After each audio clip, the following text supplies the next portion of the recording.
Hello and welcome. Today and for the next 10 days, I am on a mission to reclaim my attention with a digital detox, and I will be recording my progress, thoughts, and this type of stuff here. Now, for this, the reason why this is important is because I think that attention is fundamentally the site at which, if we have any sort of agency, the site at which this starts. Whenever you consider taking an action, that action needs to first enter your attention before you can even consider whether or not to do it. Fundamentally, our attention acts as a filter for our entire experience of reality, not just what actions we might take, but also how we interpret reality. Do we interpret it as being good or bad? And as such, it informs our lived experience. And it does so in a way that we aren't really ever aware of, because it's like a set of glasses that we look through that filters our experience without ever really examining attention itself. This will be one in which we are somewhat blind to, and we just think reality is as such as we experience it, rather than being conscious of the fact that it is mediated by how our brain filters reality for us and what it chooses to present to us, which is to say that attention is really important. And with that said, a lot of digital companies, social media in particular, are out there to appropriate our attention.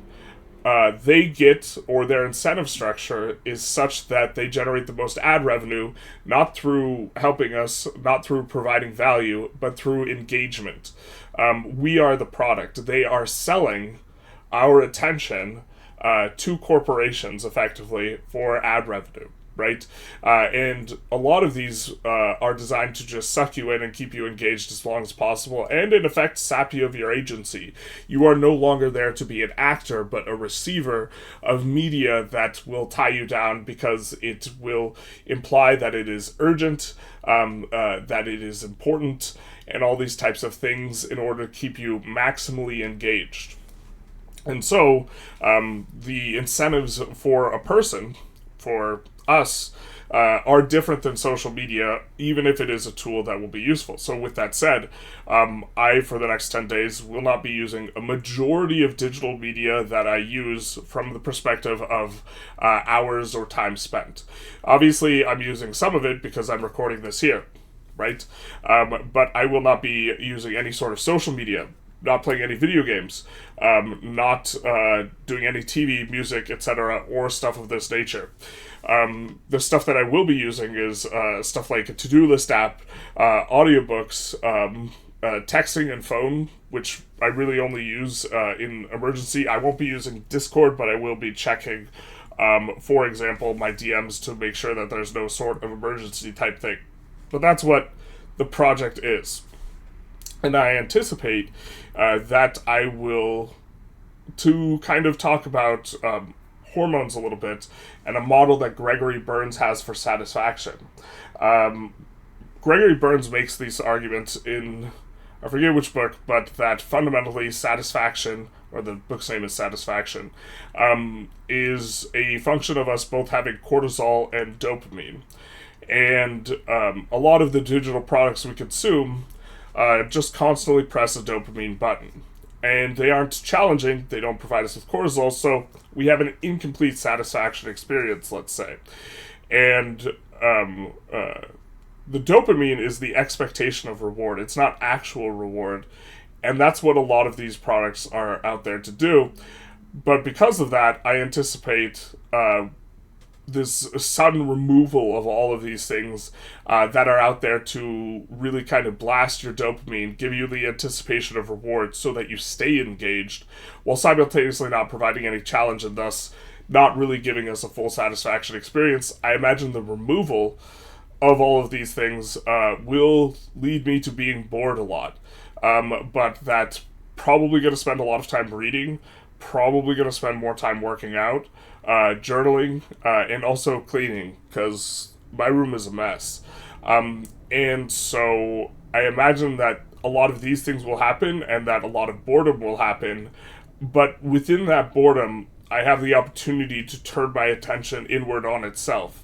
It is not constantly being hounded by impositions and things that are masquerading as urgent. And because of that, you create a space, or a space will be created for which I can reflect a lot more. And I think this is important, and this is the main reason why I'll do it. And I'll not belabor the points, but I'll in fact just be back here tomorrow. Alright, so day 2 here, January 2nd, and just generally, yesterday felt understimulated, which was very much the idea. This, in some sense, gives me space, in terms of attentional space, to pay attention to all the typical patterns I normally do, where I would give in and go on social media, or give in and like watch YouTube videos of this type of stuff. Instead, I just see, to the extent that I have been having them, my urge or my reflexive automated kind of response to do these things. Now, fortunately for me, the cravings to do any of this stuff have not been particularly intense, and this is somewhat reminds me of whenever I go on a diet. It's either really, really easy or really, really hard. I've dieted pretty successfully before. I've lost 100 pounds in under a year, but what I found is really easy or really hard, and this reminds me of this study that was done regarding smoking, addiction, cravings, this type of thing, with airline stewardesses. And what they had tested is how intense are the cravings for the stewardess based on where they are in the flight and this type of thing. And what they found is it actually doesn't matter how long it had been since their last cigarette. What mattered is how long it was until their next cigarette. Which is to say that 3-hour flight, 12-hour flight, it didn't matter. When they would start craving a cigarette would be when they would be approaching landing, because that would be when they would be able to have their next cigarette.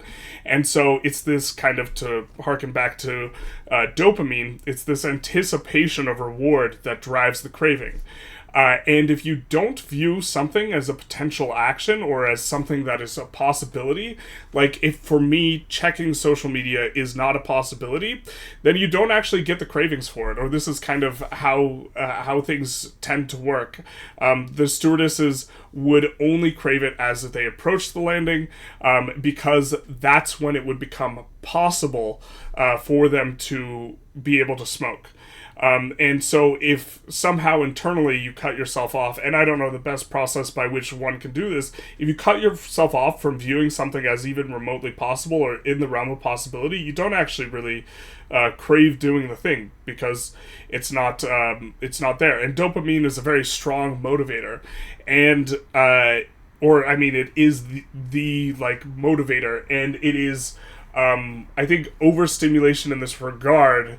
That is maybe the issue with a lot of this digital media, because they just want to jack you up with as much dopamine as possible, because when you're anticipating the reward, you will continue the behavior ad infinitum, right? When the smoker is anticipating being able to smoke, then they are very focused, their attention, on that future ability to smoke. But at the beginning of the flight, if it's a long flight, they don't crave it, they don't even think about it.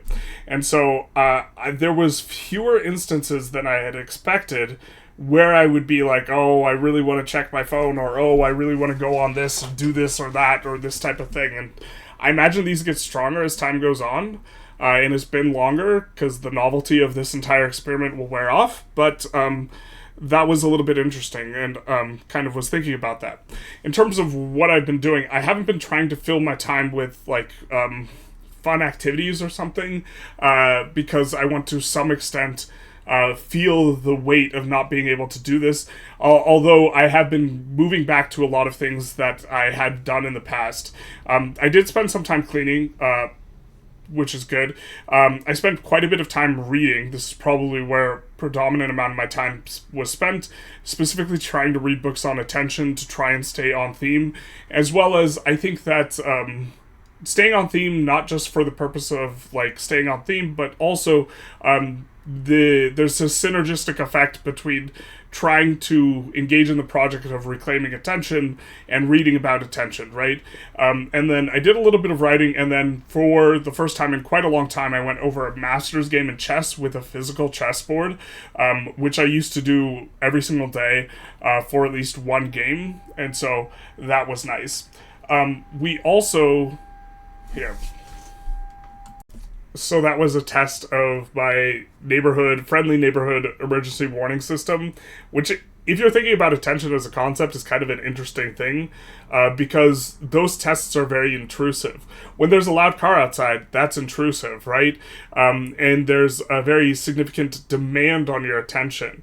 And that is, this imposition or demand on your attention is how a lot of these things or like digital media things are oriented. There you have like these push notifications and this type of stuff, and much in the same way that the emergency notification system outside like went off, your notifications go off, and it is this like grips on you and seizes your attention and diverts you from what you're doing, which is what happened here. But another thing I wanted to mention is I don't think I talked about this yesterday, is a primary thing that I like am committing myself to do each of these days is averaging 90 minutes of structured mental introspection. So this is the more agency or active portion of reclaiming attention, which is by structuring my attention in a particular way. An example is meditation, where you're just paying attention to your attention, but also doing stuff like implementation intentions, ecology checks, the various mental exercises for the purpose of directing myself towards things that I am interested in or towards my own values. This is another thing that I'm primarily concerned with as I do this over the course of the next 10 days.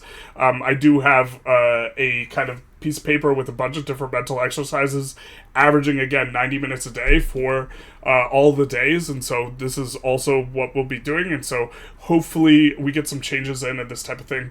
Also did want to note, I've started using an app for, I think it's called ClickUp, for checklists, and okay, I don't have like a sophisticated methodology here, and I'm just kind of showing off the app, but this is also something I'm implementing and trying to learn over the course of the time, and so this is an example of a digital technology I'm not excluding myself from in trying to pick on up, and so just wanted to kind of throw this out there as well here.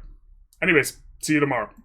Alright, so January 3rd here, and things, as I kind of suspected at the start of yesterday, are a little bit more difficult, although yesterday I didn't get much sleep because I did something with a friend and it was in the morning, so that involved, only getting like 5 hours of sleep, so maybe that's why yesterday was a little bit more difficult, or just, it felt like I was on autopilot a whole lot more, where I would open up kind of a browser or a piece of media or this type of thing, and then immediately close it, and in some sort of sense that's kind of like a rep, or this is kind of what I was thinking as well, where a rep, like when you work out, you do one movement, that's a singular rep, and in some sense this is like a singular rep for the experience of just acting with more intention and being cognizant of what I'm doing when I am kind of on autopilot, opening up these various media things and just letting myself get sucked in, or rather right now just exiting out and then just kind of going about doing something else, but it's a lot more kind of this automatic process, and so to the extent that it's a skill to be aware of when you are transitioning tasks to engage in something that is kind of by design supposed to appropriate your attention, and this task might not be in line with your intention, this is maybe a skill or somewhat useful, but there's overall the day was just kind of like felt like a little bit slow and this type of thing. Also, I experienced a little bit of, to some degree, there's a prioritization element going on here right now, right? Where the priority is doing this thing. And so I was also working out and having a bit of a hard time with the workout. I haven't worked out consistently for some time. I'm in pretty bad shape. I've gained a lot of weight. And I was struggling through the workout without music. And I was thinking to myself, oh, well, just the bargaining mode went on, where I was like, oh, if I just turn on the music, the workout will go better. And this is true. The workout would have gone better, because I just work out a little bit better with music generally, unless it's like a max out specifically. but then it's, what's the priority right here? Is kind of the thought I was thinking. And I realized that the priority is this 10-day kind of experiment slash detox, or whatever you want to think about it. And so I was like, well, if the workout sucks, then that is what it is, and, we'll continue on.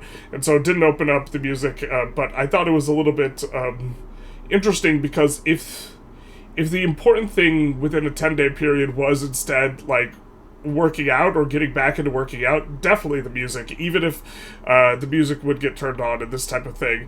And so it's a matter of prioritization and being aware of priorities, and I thought that was maybe a little bit interesting. I ended up just doing a second workout later because I didn't get everything done in the first one that I wanted to get done. Shout out to the loud car outside. That guy's working out his engine. And so I still got, the entirety of the workout I wanted to get done in terms of reps, and probably going to be heading back to the gym next week, or trying to, but okay. Also, this morning experienced a little bit of an interesting phenomenon where, while I opened Reddit, and then closed Reddit, I saw that there was a little bit of news with the United States capturing Maduro. And so I'm not going to scroll Reddit or read through Reddit, but this presented me with like an interesting sort of problem, because I wanted to know more about this, and I didn't want to use the normal channels through which I kind of look, because I consider Reddit social media, and so I couldn't go on Reddit and I couldn't turn on the news, and so instead I had to search around for news articles on the Maduro thing, and I think that overall, in terms of the amount of time it took me to become as informed as I am, which is not very, so I'm not going to comment on it specifically, was actually a lot shorter than kind of turning on the news or trying to read through people's opinions on Reddit. And so that was maybe a little bit of an interesting thing where information seeking in this more sensationalistic way, because the news has a bias towards sensationalism, just generally speaking. It's like political entertainment rather than being informative, and Reddit is, well, Reddit. And so I thought that this was maybe a little bit interesting as well. But that's kind of the update we have here for today. See you tomorrow. Alright, so January 4th here in the morning, and I can feel that my attention span is getting longer. Now, it wasn't long to begin with before all of this media and stuff started to proliferate, and it's really not that much longer now, but it does feel noticeably longer than it has before. And this had me thinking about kind of just the nature of the motivational structure behind wanting to engage with media that is generally intrusive or oriented around maximizing engagement, which is that they have an incentive to make you addicted to anticipating reward. And it's important that the thing is not the content itself. The manifest content of a lot of the stuff that you get from like doom scrolling YouTube or TikTok or Instagram, all these types of things, the manifest content is very rarely important. Sometimes it is urgent in the sense that it grasps at your attention and is related to something sensationalistic or this type of thing, but very rarely it's important for your life. But it is the anticipation of a novel experience that is urgent that spikes our dopamine, right? And not the actual manifest content itself. And so what these things are designed to do is to just ramp up anticipation as much as possible. And one of the things is, like, the delay between when you, like, down scroll to refresh and actually refreshing, that isn't actually the things loading. They load faster, or they're already loaded. But what they have found in studies is that this increases engagement, because it gives you a longer period of time of anticipation. Anticipating that particular reward, which is same thing with email. It keeps you longer and more engaged. You actually can load these things faster. We've seen the internet load things extraordinarily fast. The fact that there's a delay is by design and not a consequence of a lack of speed, download speed, or anything like this, but it's by design to increase periods in time in which you're anticipating reward. And this anticipation of reward is in effect, or in terms of like it's this dopamine pump, is one in which you're going to eventually, it's going to, how's the way to word it? It's going to kind of push you towards compulsive behavior, or behavior that resembles someone with OCD. Not quite in intensity, I don't think, for someone who has OCD to the effect that it gets diagnosed, but the desire to keep scrolling or to pull out your phone and check, or these types of things, I do think begins to resemble a compulsion where you feel that you haven't had your hit of dopamine, right? And that's largely what this experiment has been, is just not having any dopamine and several days of just like kind of being really bored.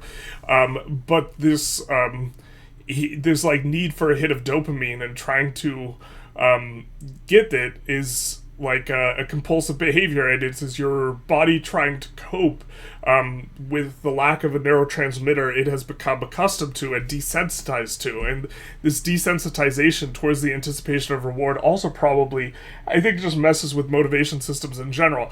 I have been finding that the intention behind a lot of this, of doing this, has not been to get a bunch of stuff done in my life. As far as I'm concerned, I just can get like nothing done. I just have to go by this like no media type of thing.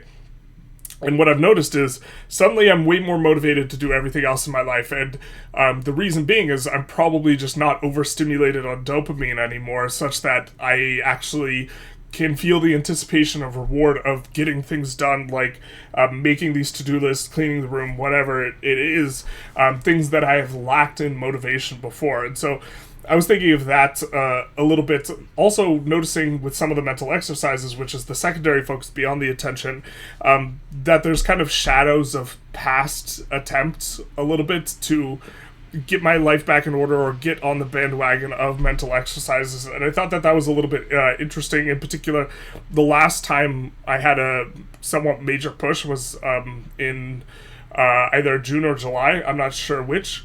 But in particular there was a heavy emphasis on like a to-do list, which I don't even remember having done, but I had like prioritized this like going into this, and then kind of interesting to see that there's like a shadow of the to-do list being prioritized without me even being aware of or remembering that I had used this in a lot of the mental exercises I had done 6 months ago. So a lot of it just kind of buries itself regarding mental exercise in your subconscious, and you're not necessarily aware of it, but then you come back, and if you look at some of the stuff that the seeds you had planted, you notice some of them had taken fruit. Also being very process oriented, and also being focused on attention, which has been the primary focus of kind of this entire endeavor.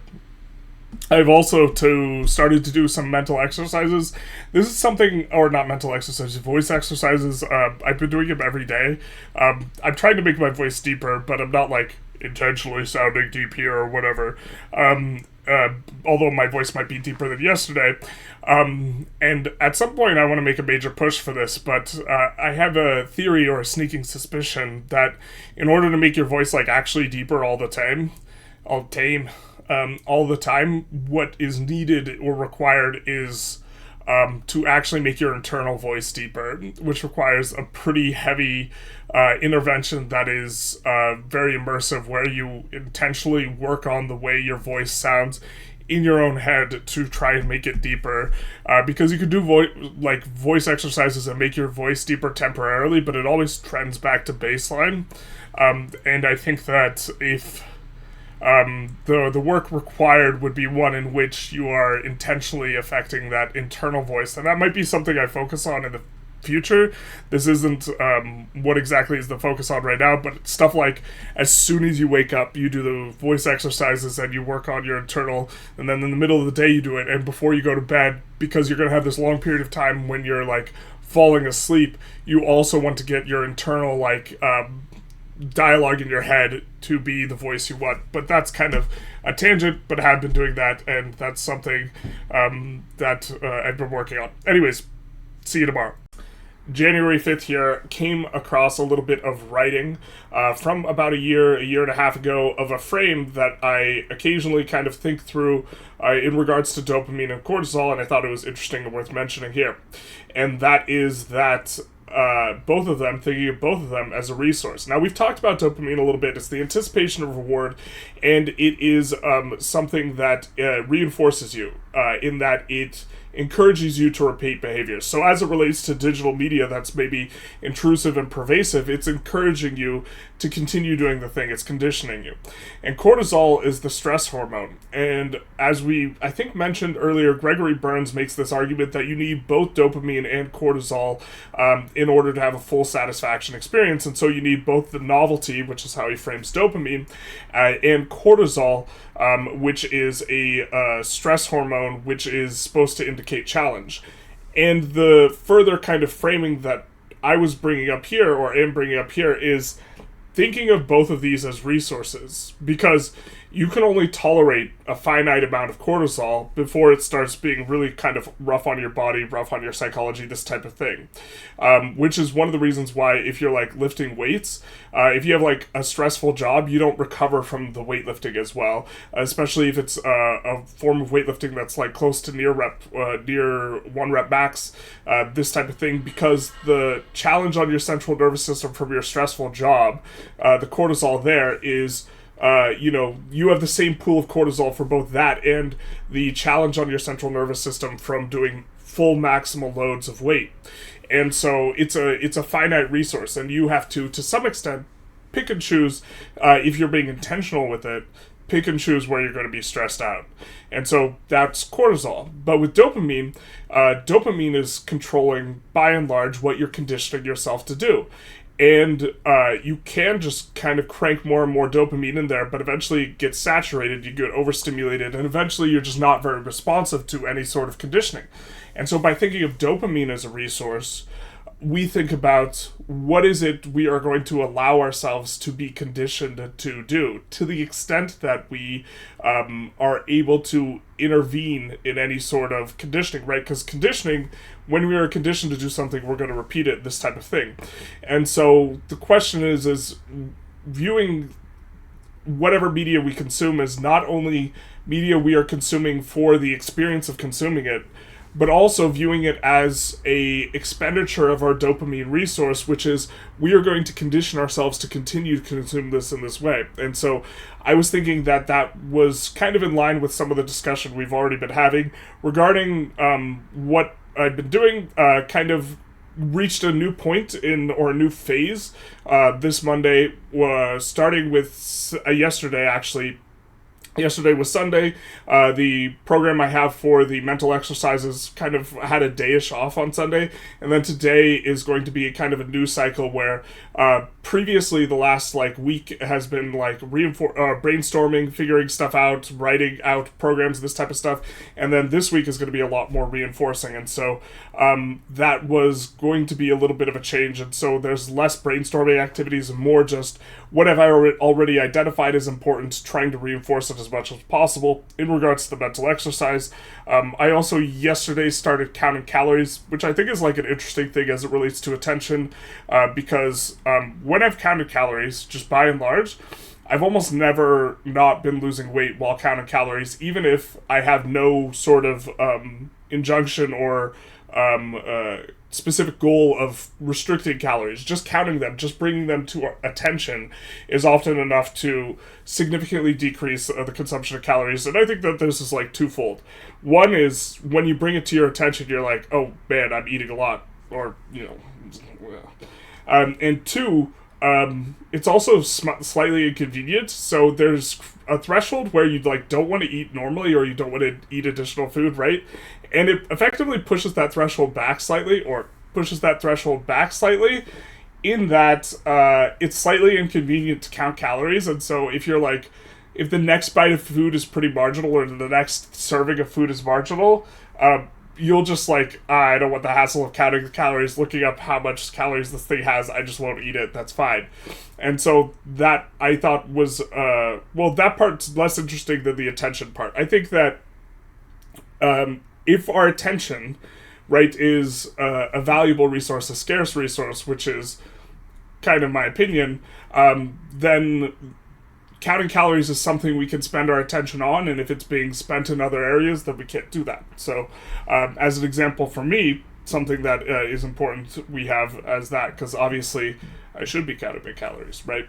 And then this also made me think about a little bit the distinction between urgency and importance.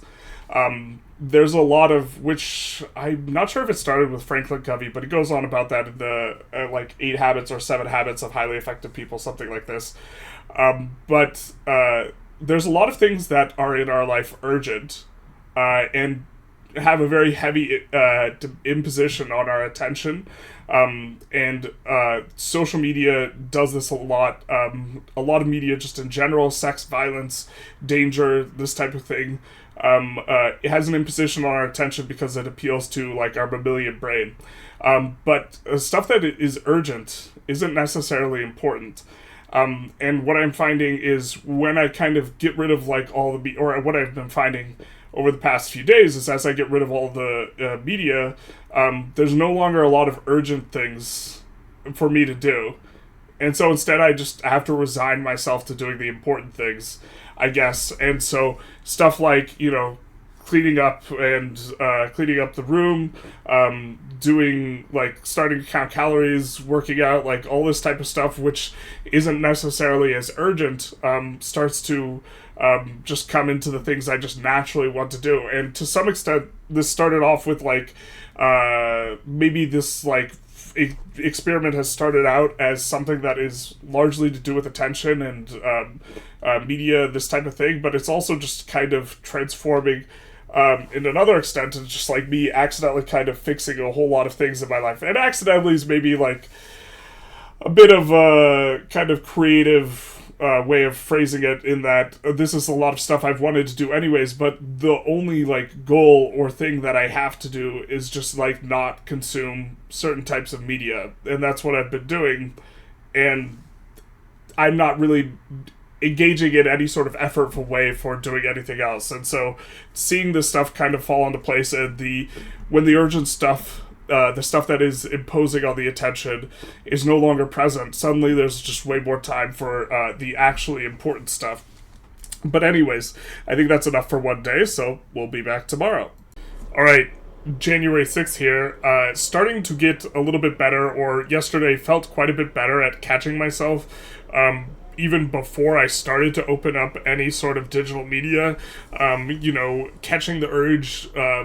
Really, it's just like microseconds where it's like you think to check the phone, you start checking the phone, you open up the app, and then like there it is. And I had been catching myself basically as I was opening it or right after opening it before, but now I'm catching myself the second the urge kicks in. I'm becoming more consciously aware of, okay, I have an urge to open up Instagram or whatever it is. And so that attentional space, I think, is good. And hopefully that, even once I stop doing this, holds true to some extent, where I'm more aware of what I am doing as I am doing it, as it pertains to these things that I know will be intrusive towards my attention. And I'm recognizing that I'm going to end up devoting a lot of attention towards these if I start to engage in these patterns. And so that was pretty nice. Yesterday also just spent, because I'm doing these in the mornings, spent a lot of time like really bored. I don't know what it was about yesterday, but was very, very bored. I had spent some time like trying to brew up Magic the Gathering decks and also play a little bit of chess in the days prior, and now I'm kind of not sure whether I want to consider that digital media or not, because it's not really of the same sort of things like Instagram or doom scrolling or this type of thing, especially not the chess, but it is entertaining. So maybe I'm just self-flagellating myself in terms of choosing not to do things that are entertaining or something like this, but also been making quite a bit of progress with books. I finished 2 books yesterday, and I think that last year I only read like 4 books, I think, last year. Last year was the least books I've read in a long time in terms of years, whereas a few years prior, I think I was reading like averaging like 70 to 80 books a year for like a 3 or 4 year stint after exiting college, and so definitely was a little bit low on that, and have been reading a whole lot more. Another thing is been sleeping quite a bit better, not just by having more hours to sleep, because there's less intrusions on my attention and I get to bed kind of when I feel tired, and this type of thing, rather than just like, I don't know, not. So there's that, but also I'm finding it easier to fall asleep. There's a bunch of confounding variables on this, like I'm a little bit more physically active as well, and so this might make the sleep easier, so it's not necessarily the attention stuff, but been finding the sleep better, easier to fall asleep, and also very weird dreams, and so just kind of a hodgepodge of a couple comments I wanted to make, but no kind of broader statement about attention writ large, and so, yeah, we'll be back tomorrow. Alright, so January 7th here, and I'm starting to get a little bit antsy, which I was expecting to get kind of towards the tail end of this. I kind of wish that I had a larger overarching goal other than getting through the mental exercises, because the mental exercises actually don't occupy an enormous span of time, and so it doesn't really require that much concerted effort to get through them, and so thinking back on some of the other challenge-esque things I've done, like reading 30 books in a month, where you just like, you have to basically just be reading constantly, especially if some of the books are difficult, that has a much different vibe than like a thing where it is a negation, right? Where I'm not using digital media. I'm not forcing myself to read books. I'm not using digital media. But also, as I think I mentioned, I'm wanting to work on projects that require me using digital media, and so the motivation's going up. So maybe that's good in its own right? Where just taking a break and just like resetting from like all the stuff is in perhaps net going to allow me to be more productive, because I make videos on video games on my other channel, and obviously I can't do any of that right now. Also, this is reminiscent a little bit of the airplane study, which I mentioned earlier on a different day. I'm like 90% sure. And that is that as approaching the end, wasn't necessarily super antsy at the beginning, right? But as approaching the point at which I can re-engage with all these materials, the kind of itch is increasing, right? Which is what you would expect with the airplane study, where it was only as they were approaching landing that they started to want to crave a cigarette, rather than having anything to do with the amount of time since departure. And I thought that was perhaps a little bit interesting as well. I did, like, last night scroll or peruse Reddit for like 15 to 20 minutes, which I shouldn't have done, but I did it, full disclosure, and which I consider social media, so that like that counts. But I did get exit out of it eventually. In terms of things to cheat on, I suppose Reddit shouldn't have been that high at the list, but something had caught my eye when I like just kind of reflexively like opened the page, because it's a pattern that I think would take a really long time to break, is like checking through a variety of websites just like kind of automatically when I sit down at my computer. And maybe that's another way to approach this, is just not sit down on my computer all day. Just like the computer seat is a no-go, because it's interesting how a lot of our kind of behaviors are anchored to a variety of things are in our environment, and if you just don't have those things in your environment, then you like lose all the anchors, and like how so much of our life feels like super tied down, but it may be not as tied down as it appears. But okay, that's kind of where we were. But another point I wanted to make is that I've spent a lot of time being bored, and I've said that I think over the past couple days. But being bored doesn't necessarily mean unhappy, right? And I think that the constantly seeking stimulation type of behavior patterns are just generally ones in which you tend not to be unhappy. And even though I'm bored and I'm antsy, I actually feel pretty good mood-wise overall. And the mood is probably just generally a lot higher or better. And maybe you could even tell, like, over the course of several days that it's rising, or maybe not, but it generally feels, like, pretty good. And so, pretty happy with that. just like overall, and I thought that that was something that was interesting to note, that engagement doesn't necessarily equal fulfillment. And so turning off like all the things that are high engagement isn't going to necessarily make me unhappy or anything like this.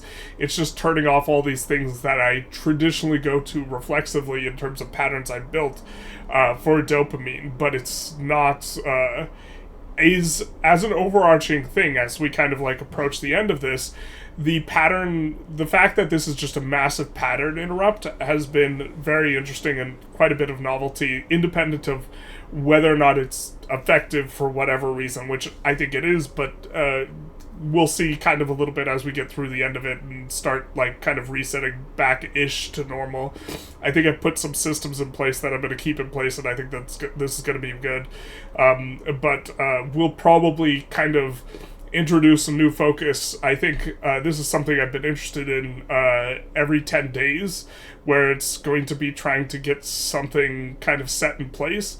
And this one is just kind of the most basic like foundation, which is, I think, the ability to control your own attention, or attentional fitness. And so I did want to kick things off with this, but as we're kind of approaching the end here, I'm getting antsy. Probably should have gone out of my way to make sure I read more books specifically about the attention, because even though I'm reading a little bit of them, I think that I kind of could have picked a better book selection. But anyways, see you tomorrow. Alright, January 8th, and I am kind of violating the premise a little bit on specifically text-based communication. I think I should have been really, really a lot more clear going into this of what constituted a violation, because in my head, when I was laying down the guidelines to me, it was like, none of this, none of this, none of this, and then you could do XYZ if it's important, the important ones being like responding to stuff on Discord, or responding to comments, this type of thing, or if there was news specifically, I can make videos on it, this type of thing, especially because this didn't involve me opening any type of video game or this type of thing, because I'm making videos about games, for those of you who are not from the other channel. And I've noticed that in addition to like a little bit on Reddit, but not a whole lot, and I've noticed that as I kind of do these things, the motivation that I was experiencing as a result of cutting myself off from a lot of the digital media stuff went down, which I thought was interesting. I don't know if this is like a dopamine getting satisfied, so the motivation decreases type of thing. I'd have to think my way through that a little bit more, because dopamine's from the anticipation of reward. And so maybe it had been the case that I hadn't been anticipating reward for quite some time, and then I get some engagement in terms of like actual human interactions, and my mind is like, good mood, something like this. And so I think that this is maybe something to kind of think about or keep an eye on, but also it comports with a lot of what we've said about or discussed about dopamine so far in this video, you know, over the course of the last 7 days. Also, have made it a full week. I think moving forward, probably going to... I think that this has been really, like, useful, and I'm not sure we're going to have a massive retrospective at the end. And so I just want to mention there's, like, a lot of systems and habits I've at least put into place, you know, over the course of the last 7 days, and have done these incredibly consistently, or like perfectly, which is doing the mental exercises that I had scheduled, stuff from like brainstorming to implementation intentions to the equivalent of, not aphorisms, I forget the word that gets commonly used. I call them brushstrokes or signposts, but this isn't what commonly gets... Affirmations is the commonly used word, as well as other things. Interestingly, I think that for crafting something resembling affirmations, AI is something I'm wanting to take a closer look at, because AI can come up with a bunch of stuff, and then you could just prune it, I think. And so that's maybe interesting. So, like, you could tell AI, write 50 affirmations about XYZ value that you've determined is something important to you, and then you go in there and you prune out 95% of it, and then find some things that you like, and then you reword them a little bit, if you think that the phrasing or the syntax isn't right, and then you have something, and it can like produce an enormous volume of stuff for you to parse through, this type of thing. But also I've been reading a ton. I think I've read close to 100 to 200 pages a day for 7 days now. Something like this, maybe 150 on average, close to, is that right? Like 1,000 pages? I don't know. But this is certainly a pace that I've definitely had before, but reading is the like primary focus, and I'm kind of just doing it in a large extent to pass the time, but also because I think that reading is generally something I'm interested in doing pretty consistently, just from a lifestyle perspective, and this is something that's really fallen by the wayside, and it has been something that's bothered me that it's fallen by the wayside. And it would be nice, not necessarily that this is going to be the case, but it'd be nice if I could get on track to do like 52 books a year, at least, or back in kind of that sphere or realm. Not necessarily pushing like the 80 to 100 I was when I was reading like the absolute most, and this is almost entirely nonfiction books, right? So it's a lot of this is also technical philosophy, this type of stuff, and so if I was reading fiction, it'd be easily over 100, but I don't think I have time to read that much.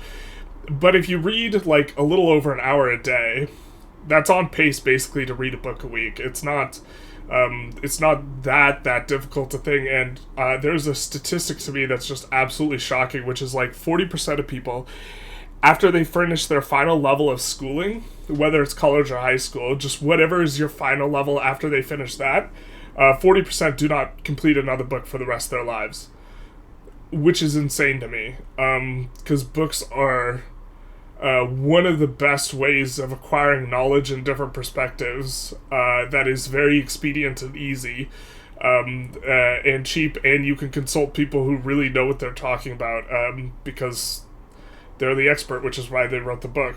Although there's a lot of hacks too, so there's that. Also been tracking calories.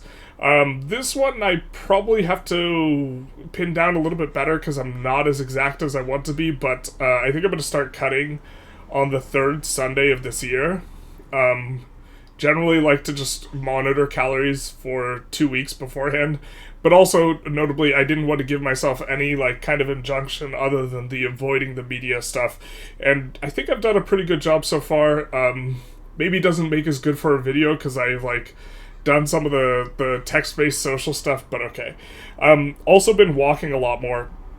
I am in probably the worst shape of my life right now. Walking kind of long distances for me is very fatiguing. I have put on a lot of weight since I was last like really physically active, like close to like 60 to 70 pounds, and it's like carrying around a 60 to 70 pound backpack, and so that is unfortunately the first step into getting back into shape, is getting to the point where I can like walk to the gym and back, and so trying to work on that and increase my step count a whole lot. Also, step count is just absolutely tremendous for decreasing all-cause mortality, so that's been in there. Cleaning a little bit more. My room has just been like an absolute hot mess for some time, or like kind of the area that I work, and working on that, and then also been doing voice exercises, as I mentioned before. If I record one of these like immediately after doing the voice exercises, that's probably when my voice is going to sound the best. I imagine there's going to be some variance in these clips that have developed for the course of this video. But the kind of broader point is like maybe the value here isn't necessarily attention specifically, but that it is a big enough pattern break for me to establish a bunch of new habits, and a long enough period of the pattern break, and to this extent maybe the 10 days is more important or better than 5 days, a long enough period of the pattern break for me to make some of these things feel somewhat habitual. The rule of thumb that gets thrown around, which I don't know if has any scientific evidence, is that it takes like 90 days to build a habit, something like this. I'll probably look into that a little bit more in terms of if there's any evidence to that, but if there is, then maybe trying to do some of the voice exercises for like 90 days or something like this. Although, yeah, I probably need to get after that more if I actually wanted to change like the quality of my voice. I think that's like more of an immersive level thing where you really have to get after it if you want to change your overall voice tone. But anyways, that's kind of thoughts for today as we're kind of winding down. I think more of these, or tomorrow and the next day, will tend to probably be a little bit more retrospective, and then we'll probably have one final one on the 11th, maybe talk through some things, stuff like this, but yeah, see you tomorrow. Alright, January 9th here, and was having some thoughts yesterday, and wrote down several kind of ideas in regards to the trajectory of kind of being very committed to this media diet, maybe being a little bit challenged, starting to do a little bit of the kind of peripheral stuff that I said I wasn't going to do, but like kind of left the door open for doing. Not really doing anything like watching TV, haven't done any of that. Generally speaking, I used to like eat or watch TV while I ate, and now I listen to audiobooks for the duration of these last 8 days. Not listening to music, not watching a bunch of YouTube, this type of stuff, not playing video games, still not doing any of that, but some of the other stuff is like sneaking in the fringes, and I was feeling some kind of way about that, and, the past couple days I've been like, oh, well, I kind of want to quit. We're 7 days in, I've kind of proved my point. Next time I do this, I'll do 5 days, saying these types of things to myself as kind of like a little bit of a justification. Increasingly, also the impositions on my attention are ones of not boredom, but like craving. Like the experience of boredom is kind of being replaced with like craving, or just like wanting to do the thing, and like this sort of thing, and whether it's open Reddit or play the video game or what have you. And this is kind of like a little bit of a separate thing, but I think that this is partially brought on by what I've been referencing with the airplane study, where I see these things as like more potentially open. And I think that's a bit of an issue, because when I tell myself that I'm not going to do something, I would really like for that to, in my own mind, cut off all possibility. Because if you don't look at something as a possibility, a la the airplane study, right, you actually won't have a craving or desire to do it. If it just looks categorically impossible. Like, I never just have like an urge to fly to the moon because I can't fly to the moon. If I could fly to the moon, I maybe would want to fly to the moon. I could certainly jump in a loud car outside and drive down the road, but that's not flying to the moon. And I think that, in general, I'm pretty good at keeping my word to someone else. If I tell someone I'm going to do something, I generally do it. I think that in a context where I agree to something, and it's very clearly like, I will do this and that time, or I will arrive here, or I will be here, or we're going to have meet here in this time, and this type of thing. But I think a skill that I'm not so good at, that I think is important, that I would like to be better at, is keeping my word to myself, which is that when I tell myself I'm going to do something, I follow through with the same degree of, commitment, because I think that trusting yourself when you say you're going to do something really helps in a lot of ways that are probably a little bit too much to unpack here, but I think that it makes it way easier to get things done if you trust yourself. And it makes it way easier to stay committed and disciplined to something if you trust yourself and you say you're going to do something, and you're saying that you're going to do something cuts yourself off from the possibility of not. And every time you kind of break an agreement to yourself, right, you are in essence undermining this effect. And so when I tell myself I'm not going to do XYZ thing, and then I do it, I am undermining myself, because now my attention is going to bring the possibility that I can just break my agreement to myself. It's going to enter my attention. And when an option enters your attention, you can now consider it. And if it is an option that you don't want to be in your attention, the fact that you're considering it is like the being close to landing when you're craving a cigarette, the potential there, and it will cause cravings, right? Rather than just mere boredom. And so, to some extent, this brings up a few more thoughts, which is, the first is something by Timothy Pyshell, who wrote a book on procrastination. I think it's Pyshell. I'm not sure how it's pronounced, but okay. And he makes this kind of discussion where when we are in a planning phase, or maybe let's call it also the honeymoon phase too, but he really discusses the planning phase of trying to get something done. we generally have a really nice affect because we are projecting the future where we have done this thing. We are not actually having to put in any effort during the planning phase and this type of thing. So generally, you're in a much better mood when you are planning stuff. And then, this is a very common cognitive bias. We are really bad at affective forecasting, which is we are really bad at predicting the mood that we are going to have in the future.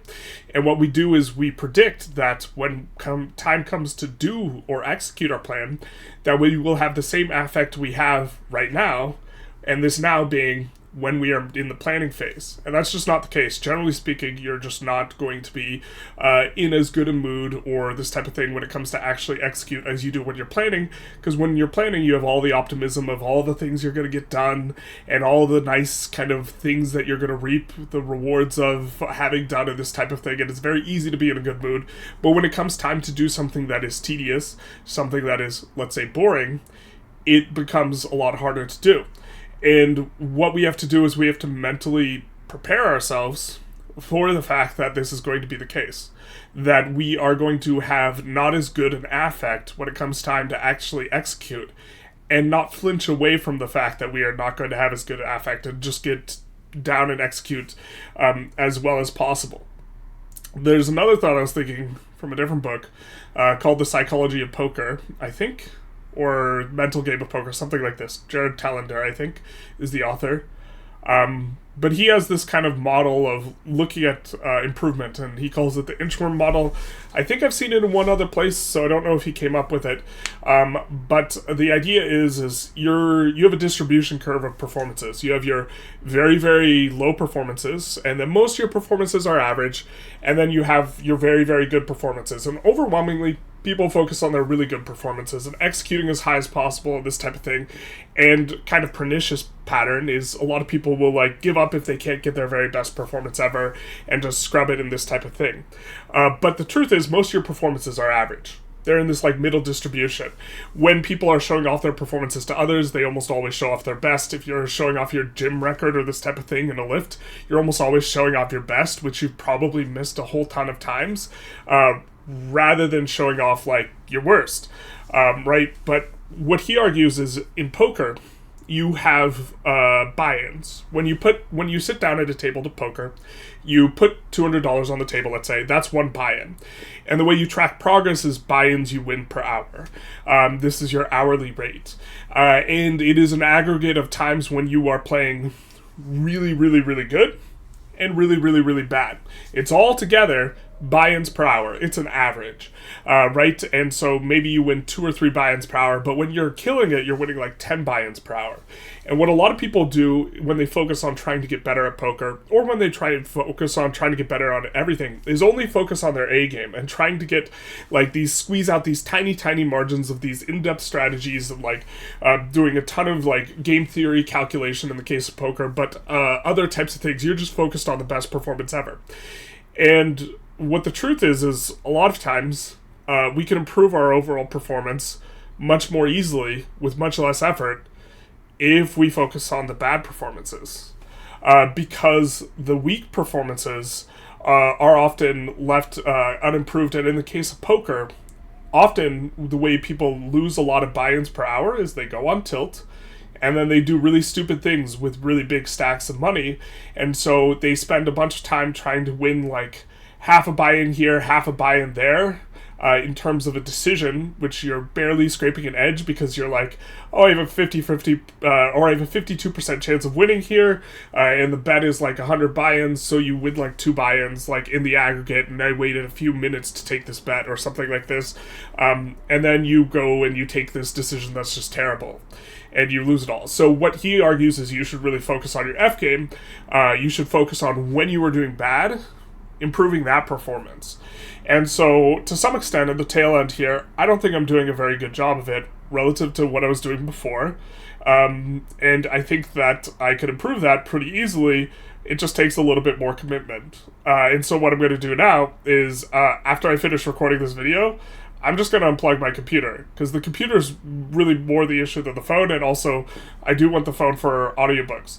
And so I'm just going to unplug my computer, and then I'm going to take the power cord and I'm going to put it in my garage. And that is a very, very easy way to increase friction. Generally speaking, almost all of these like media platforms and this type of stuff actually by design reduce the amount of friction it takes for you to get to the point where you're engaging with the material and this type of stuff. And the amount of friction, if you increase friction, generally you will decrease, how much you are doing something. And one of the easy ways to get yourself to do more of something is to reduce the friction, and to do less is to increase the friction. And so because if I wanted to check Reddit, I would have to leave the room, go to the other area of the house where the garage is, go in the garage, get the cable, plug it back in, this type of thing. It's going to be very tedious.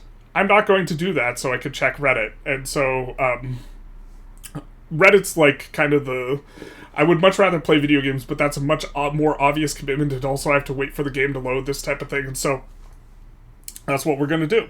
I'll be back tomorrow, where I will plug my computer back in, but for now, I'm going to unplug it and put the power cord in the garage.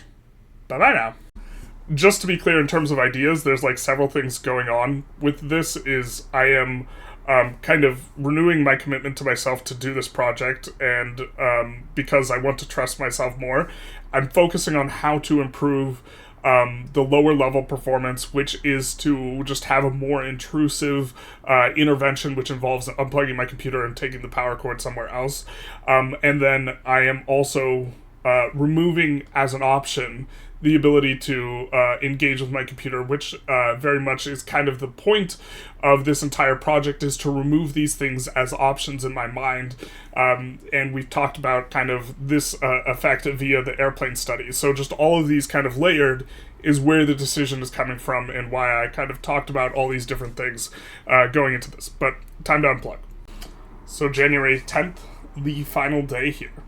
And unsurprisingly, unplugging my computer was very effective, and I at no point had an urge to go into the garage and retrieve the cable and plug my computer back in. A little bit surprising was that I also didn't have any urge to use my phone in any sort of to access any sort of media that I well could have very, very easily. And I think part of this has to do with like what we talked about yesterday, kind of like the commitment to myself, and trying to care more about how much I trust my own word to myself, but also just the symbolic aspect of unplugging. It makes for a nice, neat little kind of story. I unplugged, where I like physically unplugged the computer, and it is reminiscent of this book called Rip It Up. I want to say it's by a Weissman or something like this, but I really can't remember the author. But he references a little bit of an interesting study where I can't remember if it was phobias or things that made people upset, or things that they didn't like about themselves, or insecurities. But he references this study where people write on a piece of paper whatever it is, I forget what it is, and then are instructed to rip it up. And what he found is, relative to the experimental group, or relative to the control group, the experimental group resolved their issues with that thing much more competently. And the idea here is that we really don't process things in a fully logical way. We process a lot of stuff via analogy. And so symbols and like physical manifestation of stuff can really go a long way with us, even if there's not like a logical reason. And while I wanted to avoid like doing something like unplugging the computer, because I think it's kind of silly, at least at the outset, it's definitely, if it works, it works, and it's not that big a deal that you like need to do something that is in your mind silly. If it's effective, then it's effective. And so I don't have a problem, and will be unplugging the computer again. I think that there's kind of like two things, like kind of as we're exiting here, is I think I overly focused on the degrees to which I'm failing or failed in days like, not yesterday, but in days maybe 8 and 7. I'm probably a little bit overly focused on that, and that's probably something I'm going to need to tease out, because overall, this project I think has been pretty successful. If I put down a bunch of, if I'm doing a bunch of meditating, and I'm a lot more aware of where my attention is going when it is being appropriated, which seems to be the case even if I'm engaging with some of these like digital media things. I'm just like much more aware of what I'm paying attention to, which was the entire goal. And also, if I put down a bunch of habits that are going to be useful, like I listed a couple, like half of them a couple days ago, but like that's not even all of them. And kind of a lot of stuff where I'm just getting stuff in order, not even like with an intentionality to do that, and I'm doing all of the mental exercise of this type of stuff. I probably shouldn't sweat the mistake or view it as being necessarily that problematic. So probably overly focused on it, but also a lot of times when I abandon a project or this type of thing, it's because I execute perfectly for an extended period of time, and then I mess up like once, and then I'm just like, oh, what's the point? Which is not a very healthy way of going about it, not a very good way of going about things. And I think regardless of how big a mistake it is, right, that I felt like I was making a mistake, and then that I didn't just ditch the project, even though I talked multiple times about like wanting to ditch it, and instead stayed with it, I think is useful for me in a couple ways. One, kind of like the self-trust thing, which we talked about yesterday, but also two, it's just like a reference experience to me, and reference experiences can be useful because down the road, when I'm convincing myself of my ability to stay in kind of the pocket, I guess, with projects, it's useful for me to be able to point and be like, oh, well, we just like adjusted our strategy at the very end there, made sure we could get something done rather than just completely leaving. Like, you could change your approach if your approach isn't working, but completely abandoning projects is probably a leak of mine, just generally speaking. And so the fact that I have a reference experience now where I kind of won it out, but then I doubled down is probably useful for me. Anyways, this might be the last section of the video. I'm not sure if I'll be back tomorrow, because I don't think I'll have any new insights really tomorrow. Because I think today is going to be a lot like yesterday, which is just going to be a whole bunch of reading after I unplug the computer. So if this is the end, thank you for watching. I hope this was a little bit interesting. I think it was very kind of vlog heavy rather than maybe some sort of analysis heavy and just kind of talking through my experience. I did do it every single day, just to kind of get an update. Maybe we'll have one tomorrow, but if not, bye-bye. January 18th here. And I wanted to give it a few days to just kind of see how things went and see how I reacclimated, because there's this interesting kind of idea that comes up in self-help in a few spots, and as far as I know, there's not any scientific evidence for it or this type of thing, but I've seen the argument that change is instant. And of course that fits into the narrative that we can change you, we can fix you, this type of thing that is nice for self-help in general, to have bigger and grandiose statements, to be ones that are what you put forward, makes it easier to sell your product, right? But the second part of that is change is instant, but making your reality a kind of reflection of that change is the hard part. And another kind of idea is that it's really easy to change when you go on seminar and you're on a completely different environment, this type of thing, but then you come back home to your regular life, right? Where you're not at some sort of like self-improvement summit, and that you fall back into your old habits, your old patterns, because this is what you've been conditioned to be in. And I think that there's definitely something to this, and like one piece of advice for self-help is to like rearrange all your furniture, just to make your environment a little bit different, to make it so that it's harder to fall back into old patterns. With that said, the way things are going is a little bit mixed, which is everything that is basically an explicit system that I have implemented or tried to get on track on and tried to put in, I'm actually keeping up with all of those, which is really nice. I was expecting to, I guess going into it, I was expecting to backslide, and not be able to put in place a bunch of things, but then also going out of it like 7 days ago, I had a little bit more optimism for stuff like reading, because everything that's not an explicit system is just kind of going by the wayside, and I find myself getting distracted by a lot of things, and it's like, I don't want to structure out my entire life ahead of time, but perhaps that is kind of what's needed.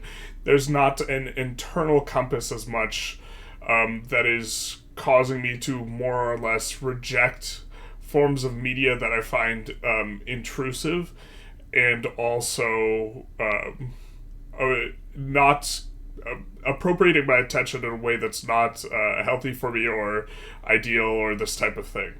And so, with that said, there's a couple of things I could do differently. There's the idea that more and more systems you put in place, they act as jigs.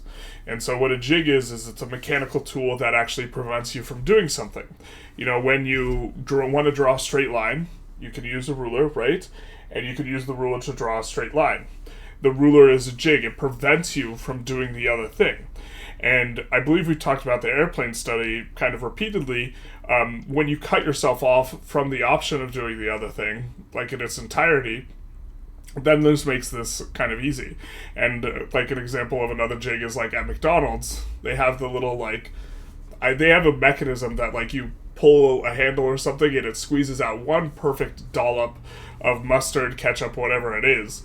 And it won't allow you to squeeze out the amount that you want. It just squeezes out that one thing. And so what that does from the perspective of McDonald's is it makes everything consistent and it makes everything like perfect.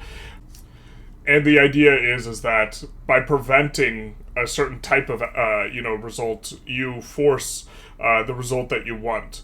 And so, in some sense, this entire 10-day media diet has been a sort of jig, which is to say, like, you can't do this, and so it forces me to do other things, right? And in theory, you can put more and more systems in place that kind of act as jigs for not only your actions but also your attention, that force you to attend to certain things. And this is the idea behind mental exercises. They're a jig because they are directing your attention towards particular things. It's not like they're magic, which is certainly the branding of some kind of areas of mental exercise like NLP, where like some of their old books were like Frogs into Princes or something like this, where the implication is, of course, it's magic. The whole idea is it's directing your attention. And it's directing your attention like a ruler directs the line on a piece of paper in a particular way. And so approach one would be to try and implement more and more systems until I get kind of the outcomes I'm looking for. So that's idea one, is just structure everything as much as possible all the time. And that is from a storied perspective of one's life. That kind of feels bad, is you're just doing everything very rote mechanically, and maybe that's the wrong way to capture it. But that's thing one. Kind of lurking in the background, thing 1.5 is that maybe what I'm doing or the adjustments I've already made are substantive enough, and I don't necessarily need to feel that I've missed the mark or something like this. That the error I am making maybe now, as I feel like I am backsliding, is failing to recognize progress that has been made just because of a general pessimistic attitude. And I think that this is actually fairly probable. From a logical perspective. Emotionally, this isn't kind of what I think, and so if this is the thing, then the issue is how I look at things, or the issue that needs to be approached, more so than the issue of consuming media that is grasping on my attention and having a problem with it. And part of why I think that this is likely to be the case is that in a lot of cases, when I am consuming media that I would like previously kind of just get sucked in by it and stared by, I am much more painfully aware of the fact that I am kind of just wasting my attention away, right? There's an awareness that was not there before, which makes, I think, every instance of me just like catching myself being like, okay, I'm just scrolling forever and what's the point? this increased awareness and pain associated with it is probably making me feel like I'm just doing it just as much as before, whereas I think, a lot more productive than I was before, like on a logical level, just emotionally.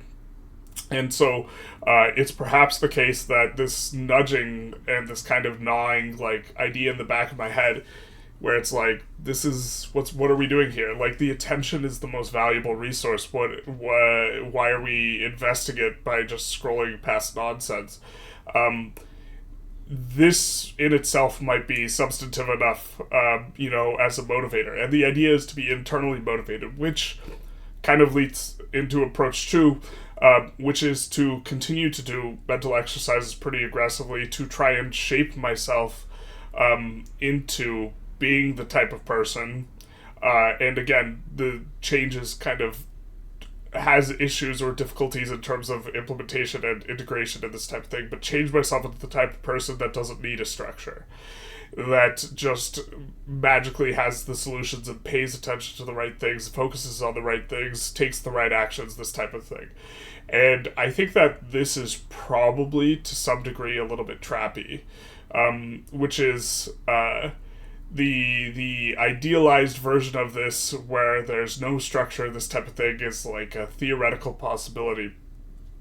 But so far, I think that if something works, you should use the thing that works in regards to like jigs versus just trying to do some deep level change that is fundamental and doesn't require any structure. And also, as you take the actions that are prescribed by the jig, I think that you start to become the person that no longer needs the jig, right? That in some sort of sense, the jig is training wheels, because who we are is fundamentally like not some internal kernel of identity that is our deep internal self. And to some extent in psychology, you get evidence that trauma is pretty deep itself, and that is something that's hard to override. But I don't think I have a particularly traumatic past, and so that's maybe a little bit less of a concern. But who you are is what you do and what you pay attention to. And I don't think that this kind of formulation of who you are, or I don't think who you are is fundamentally hyper dependent on, insofar as who you are is informed by your actions. I don't think that portion of your psychology cares whether that action was derived from a jig or not. And so by forcing yourself to be the type of person you want to be, rather than trying to mentally exercise yourself into it, this might be a more effective strategy. So the idea is to engage in structured mental introspection to get you to the point where you can use jigs effectively, which is, I think, what has been accomplished in the 10-day period, right? Because if I'm using like the to-do list and I'm like doing the morning meditation and I'm doing like the tracking calories and I'm doing like everything that is explicitly laid out, I'm just doing, and I'm beating myself up over the other stuff. If I'm doing all the things, then the issue is we just put in new things, and then we reevaluate, because you have to reevaluate is what you're doing constantly, this type of thing. But as long as I'm taking those actions, I'm moving in that direction, right? Is kind of to some extent the idea. And so I guess this is going to become like a long-term type of project, or I mean, it just self-change and like this type of thing is just a long-term type of project. But closing the door on this particular experiment with the media diet. I've done this before in the past, back when I was more active on a blog. I think I blogged about it. This is like a couple of years ago, and was very, very productive in writing in the period in which I went on the media diet, this type of thing. And a lot of the benefits persisted for some time. So I'm thinking, looking forward, probably going to try and do this at the start of every quarter, and probably based on kind of my experience here, do maybe 5 days instead of 10, something like this. And just take a crack at, kind of reevaluating, adjusting this type of thing, and see where things go. So with that said, I think we're done here. If you like the video, YouTube algorithm stuff, etc. And other than that, have a good one. Bye-bye.